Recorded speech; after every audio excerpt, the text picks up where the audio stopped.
Hello viewers, কেমন আছেন সবাই? আশা করি ভালো আছেন। তো আজকে আপনাদের মাঝে শেয়ার করব Oppo এবং Realme ব্র্যান্ডের যে মোবাইলগুলো আছে। এখানে Realme তো Oppo সাব ব্র্যান্ড, তারপরেও Oppo এবং Realme যে ব্র্যান্ডগুলোর যে মোবাইলগুলো আছে এর মধ্যে ঠিক 20 থেকে 25,000 টাকার মধ্যে যে বেস্ট মোবাইলগুলো আছে আজকে আপনাদের মাঝে সেটাই তুলে ধরবো, আর এটার স্পেসিফিকেশন নিয়ে আজকে আমরা কথা বলবো।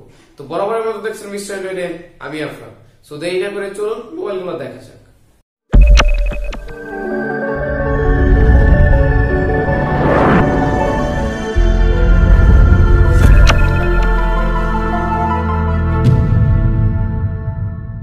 তো ভিউয়ার্স, আমাদের মোবাইল লিস্টে যে ফার্স্ট মোবাইলটা আছে সেটা হচ্ছে Realme XT। এখানে Realme XT যে প্রাইসটা আছে সেটা হচ্ছে 21,500 টাকা। তো 21,500 টাকায় এই মোবাইলটি আপনি পেয়ে যাচ্ছেন। এখানে পাচ্ছেন সুপার অ্যামোলেড ডিসপ্লে, যেটা ক্যাপেক্টিভ টাচ স্ক্রিন, 6.4 ইঞ্চির এই ডিসপ্লেটা মোটামুটি পারফেক্ট হতে যাচ্ছে এই ডিভাইসটিতে। 1080x2340 পিক্সেল থাকছে এই ডিভাইসটিতে। অ্যান্ড্রয়েড 9.0 পাচ্ছেন এই ডিভাইসটিতে, যেখানে অক্টা কোর 2.0 গিগাহার্টজ মোটামুটি দেখতে পাচ্ছি এই ডিভাইসটিতে। কোয়ালকমের স্ন্যাপড্রাগন 712 থাকছে প্রসেসর হিসাবে। তো মোটামুটি প্রসেসর ডিসপ্লে মিলিয়ে মোটামুটি আপনার টাকা হয়তো উসুল হয়ে যেতে পারে এই ডিভাইসটিতে। 4GB অ্যান্ড 64GB, সাথে পাচ্ছেন 6GB 120GB। আর এখানে আপনি যদি পারচেজ করে থাকেন আপনি হয়তো পাবেন যে 8GBর একটি ভ্যারিয়েন্ট। তো ভিউয়ার্স, এখানে ক্যামেরা হিসাবে আপনি পাচ্ছেন কোয়াড ক্যামেরা, যেটা 64 মেগাপিক্সেলের একটি মেইন ক্যামেরা থাকছে, 8 মেগাপিক্সেলের একটি আলট্রা ওয়াইড ক্যামেরা, 2 মেগাপিক্সেলের একটি ডেপথ সেন্সর থাকছে যেটা ম্যাক্রো ক্যামেরা নামে পরিচিত। আর এখানে এক্সট্রা করে 2 মেগাপিক্সেলের একটি ডেপথ সেন্সর দিয়েছে যেখানে ম্যাক্রো ক্যামেরা নেই। তো 16 মেগাপিক্সেলের একটি সেকেন্ডারি ক্যামেরা পাচ্ছেন এই ডিভাইসটিতে। 4000 mAh এর একটি লিথিয়াম পলিমার ব্যাটারি থাকছে এই ডিভাইসটিতে, সাথে পাচ্ছেন 20 ওয়াটের একটি ফাস্ট চার্জিং। আর এখানে ফাস্ট চার্জিং যে ফাস্ট চার্জার দেওয়া আছে সেটা 3.0 চার্জিং 3.0 পাচ্ছেন। তো মোটামুটি পারফেক্ট হতে পারে এই ডিভাইসটি। তো চলে যাচ্ছি আমাদের সেকেন্ড ডিভাইসে। তো ভিউয়ার্স, আমার সেকেন্ড ডিভাইসটি হচ্ছে Oppo A9। হ্যাঁ ভিউয়ার্স, এখানে আপনি পাচ্ছেন 20,990 টাকা। তো মোটামুটি 21,000 টাকার মধ্যে এই মোবাইলটি হয়তো পারফেক্ট হতে যাচ্ছে আপনার কাছে। IPS LCD ক্যাপেক্টিভ টাচ স্ক্রিন হয়, মোটামুটি 6.3 ইঞ্চির এই ডিসপ্লেটা পারফেক্ট হতে পারে এই ডিভাইসটিতে। 1080x2440 পিক্সেলের এই ডিভাইসটি মোটামুটি খারাপ নয়। 395 PPI ডেন্সিটি থাকায় ডিসপ্লেটা করেছে পারফেক্ট। অ্যান্ড্রয়েড 9.0 থাকায় অক্টোকোর 4.2 গিগাহার্টজের প্রসেসর থাকছে, যেটা আগের ডিভাইসটি থেকে একটু হলেও আলাদা করে দিচ্ছে এই ডিভাইসটিতে। প্রসেসরের চিপসেট থাকছে মিডিয়াটেকের হিলিও P70 প্রসেসর। হয়তো বুঝতে পারবেন যে মিডিয়াটেকের হিলিও P70 প্রসেসরটা কতটা পাওয়ারফুল হতে পারে এই বাজেটের মধ্যে। এটার মেমোরিতে পাচ্ছেন 6GB র্যাম, 120 একটি ভ্যারিয়েন্ট, 128GB পাচ্ছেন এই ডিভাইসটিতে। আলাদা কোনো ভ্যারিয়েন্ট আপনি পারচেজ করতে চাইলে হয়তো পারবেন না, আপ টু পাচ্ছেন 256GB পর্যন্ত। তো ক্যামেরা হিসাবে আপনি পাচ্ছেন ডুয়েল রিয়ার ক্যামেরা, যেখানে 16 মেগাপিক্সেলের একটি সেলফি ক্যামেরা থাকছে। আর রিয়ার ক্যামেরায় পাচ্ছেন 16 মেগাপিক্সেলের মেইন ক্যামেরা, 7 মেগাপিক্সেল 2 মেগাপিক্সেলের একটি ডেপথ সেন্সর। তো ক্যামেরাতে আলাদা কোনো ফিচার দেখতে পাইনি এই ডিভাইসটিতে। ব্যাটারিতে পাচ্ছেন 4200 mAh এর একটি লিথিয়াম পলিমার ব্যাটারি। ঠিক আর এই ডিভাইসটিতে আপনি পাচ্ছিলেন কোয়াড কোর ক্যামেরা, বাট এই ডিভাইসটিতে টাকা বাড়ানোর কারণে আপনি হয়তো প্রসেসরটা ভালো পাবেন, বাট ক্যামেরাটা পাচ্ছেন ডুয়েল রিয়ার ক্যামেরা। তো চলে যাচ্ছে আমাদের নেক্সট ডিভাইসে। মোবাইল ডিভাইসে 3 নম্বর ডিভাইসটি হচ্ছে Realme Q। হ্যাঁ ভিউয়ার্স, আপনি 24,500 টাকায় পেয়ে যাচ্ছেন এই ডিভাইসটি। এই ডিভাইসের ডিসপ্লে সিস্টেমে আপনি পাচ্ছেন IPS LCD ডিসপ্লে, যেটা মোটামুটি এখন পর্যন্ত যতগুলো ডিভাইস আপনাদের মাঝে শেয়ার করেছি তার মধ্যে এই ডিসপ্লেটা বেটার হতে যাচ্ছে। এখানে 6.3 ইঞ্চির এই ডিভাইসটি মোটামুটি পারফেক্ট হতে যাচ্ছে আপনার কাছে। 1080x2340 পিক্সেলের এই ডিভাইসটি খারাপ নয়, বাট আগের ডিভাইসটি থেকে খুব বেশি আলাদা করেনি। ডিসপ্লে সাইজটা একই রকম আছে, রেজুলেশনটাও খুব বেশি আলাদা নয়।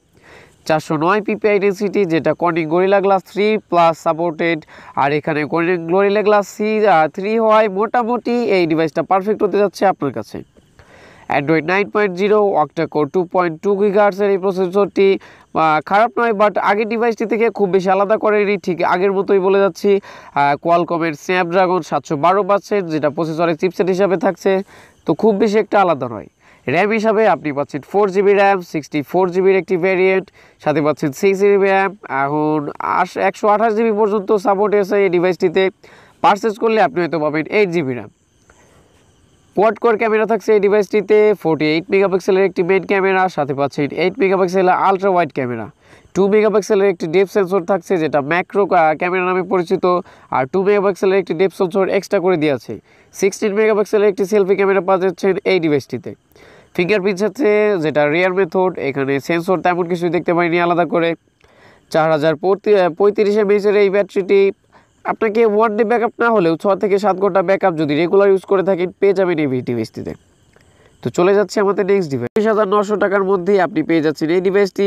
এই ডিভাইসটির ডিসপ্লে রেজলিউশন হবে আপনি পাচ্ছেন 1080x2400 পিক্সেলের একটি ডিসপ্লে সেন্সিটিভ। তো মোটামুটি আগের ডিভাইসটি থেকে পারফেক্ট করে না করলেও একটু আলাদা করে দিবে এখানে অ্যামোলেড টাচ স্ক্রিন থাকায়। হ্যাভিয়ার্স আপনি পাচ্ছেন অ্যামোলেড ডিসপ্লে যেটা ক্যাপেক্টিভ টাচ স্ক্রিন, 16 ন্যানোমিটার থাকছে কালার হিসাবে। তো মোটামুটি গরিলা গ্লাস 5 প্রোটেক্টর থাকছে এই ডিভাইসটিতে। রিয়েলমি কিউতে ছিল গরিলা গ্লাস 3+ সাপোর্টেড, বাট এই ডিভাইসটিতে আপনি পেয়েছেন গরিলা গ্লাস 5 প্রোটেক্টর।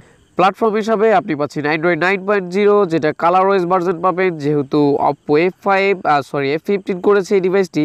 তো এখানে F15 এফ সিরিজের এই ডিভাইসগুলোতে কালার ওয়েস ভার্জনটা দেখে আসছে অনেক আগে থেকেই। ওয়াক্টোকোর প্রসেসর থাকছে 4.2 গিগাহার্টজের সাথে।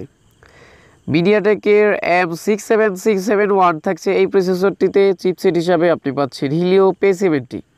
তো মেমোরি হিসাবে আপনি পাচ্ছেন 8GB র্যাম, 128GB একটি ভ্যারিয়েন্ট, এখানে আপ টু 256GB পর্যন্ত থাকছে যেটা dual linear nano SIM supported. তো দুইটি সিমের সাথে আপনি 256GB পর্যন্ত একটি মেমোরি এক্সট্রা করে সাপোর্ট করতে পারেন এই ডিভাইসটিতে।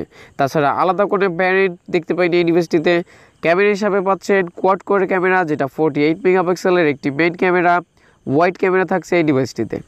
8 মেগাপিক্সেলের আলট্রা ওয়াইড, 2 মেগাপিক্সেল যেটা টেলিপোর্টো ক্যামেরা অ্যান্ড 2 মেগাপিক্সেলের ডেপথ সেন্সর।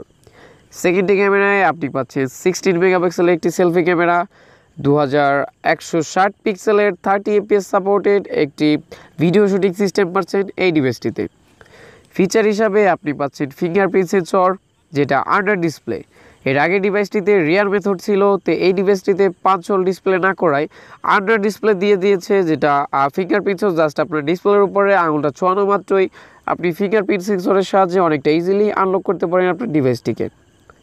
4025 এমএএইচের এইটি লিথিয়াম পলিমার ব্যাটারিতে আপনার ফোনটিকে ওয়ান ডে ব্যাকআপ মতো দিয়ে দিবে, যেহেতু এখানে Oppo A50 যখন বের হয় তখন এটাতে বলা হয়েছিল যে 5 মিনিট চার্জ দিয়ে আপনি 25 মিনিট পর্যন্ত একটানা কথা বলতে পারবেন এই বেজিতে। তো এখানে ব্যাটারি সাইজটা কম হলেও পারফরমেন্সটা ভালো পাবেন। ফাস্ট চার্জিং সাপোর্টেড আছে যেটা 20 ওয়াটের মতো, আর আপনি চাইলে 0 to 100% করতে পারবেন 1 ঘন্টার মধ্যে। আপনি 1 ঘন্টার মধ্যে এই ফোনটিকে 0 থেকে 100% করতে পারবেন, যেটা আমার কাছে তো স্পেশালি ভালো লেগেছে। ভিডিওটা দেখে আশা করি বুঝতে পেরে গেছেন যে এই বাজেটের মধ্যে কোন মোবাইলটা আপনার জন্য পারফেক্ট হতে পারে আর কোন মোবাইলটা কিনলে আপনি একটু বেশি পারফেকশন পেতে পারেন। তো আমাদের ভিডিওটি ভালো লেগে থাকলে আমাদের চ্যানেলটিকে সাবস্ক্রাইব করুন, পাশে থাকা বেল আইকনটিকে ক্লিক করুন যাতে করে আমাদের লেটেস্ট ভিডিওগুলো সবার আগে পেতে পারেন। তো দেখা হচ্ছে আমাদের নেক্সট ভিডিওতে, ততক্ষণের জন্য গুড বাই, সুস্থ থাকুন, ভালো থাকুন।